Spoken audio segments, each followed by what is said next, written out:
очередной раз, держа в руках книгу, открывая ее и перелистывая страницы, мы и не задумываемся, что перед нами не только цельное книжное издание, но и множество его элементов. Из чего же состоит книга?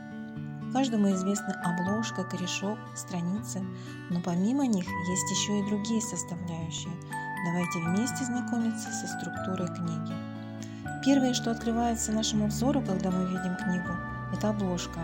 Она соединяет страницы и служит для защиты книжных листов от повреждений. Обычно плотность обложки зависит от толщины книги. Чем массивнее томик, тем надежнее должно быть скрепление.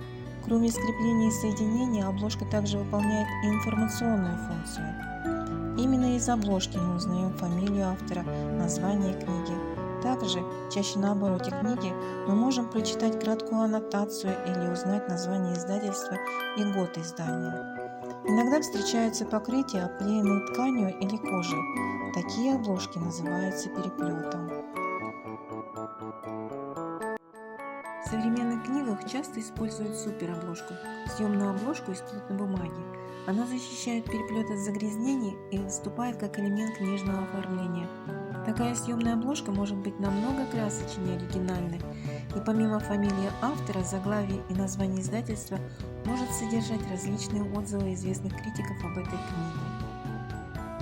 Каждому известно, что книга состоит из страниц, но не все, наверное, обращали внимание, что эти страницы объединяются в тетради, которые образуют книжный блок. Тетради книжного блока скреплены между собой в корешке, в специальном крае книжного блока, где крепятся все элементы книги. Как правило, на корешке также указывается фамилия автора и название книги.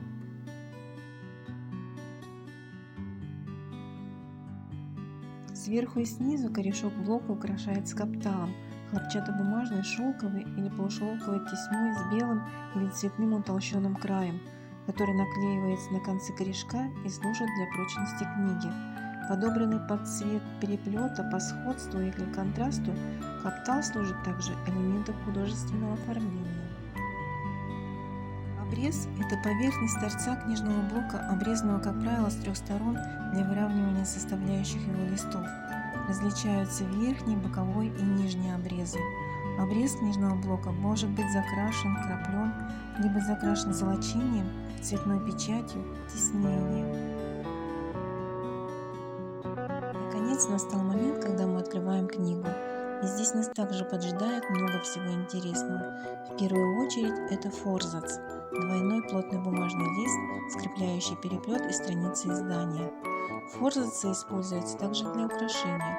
Их делают из белой или цветной бумаги, помещают на них различные изображения, рисунки, фотографии, карты и другую информацию. Первая тетрадь книжного блока всегда начинается с титульных элементов. Титульный лист – это основной элемент, где находятся все сведения о ней. Фамилия автора, название, жанр произведения, фамилия переводчика, название издательства, год издания. На обороте титульного листа размещаются менее значимые сведения о книге. Это краткая аннотация, знаки охраны авторского права, библиографический индекс. В некоторых книгах частичные сведения об издании выносят на авантиду. Это страница в книге, предшествующая титульному листу. На ней издательство выносит свою марку, название серии или просто цитату, посвящение, крылатое выражение. К авантитулу и титульному листу может быть приклеен фронтиспис. Обычно на фронтисписе помещают портрет автора книги или ее главного героя, а то и просто красивую иллюстрацию, как бы предваряющую то, о чем вы узнаете, когда прочтете книгу. Некоторые книги имеют и специальную закладку ляссе. Тонкая атласная или шелковая ленточка прикреплена к корешку и позволяет запоминать нужную страницу, не нанося вред книге.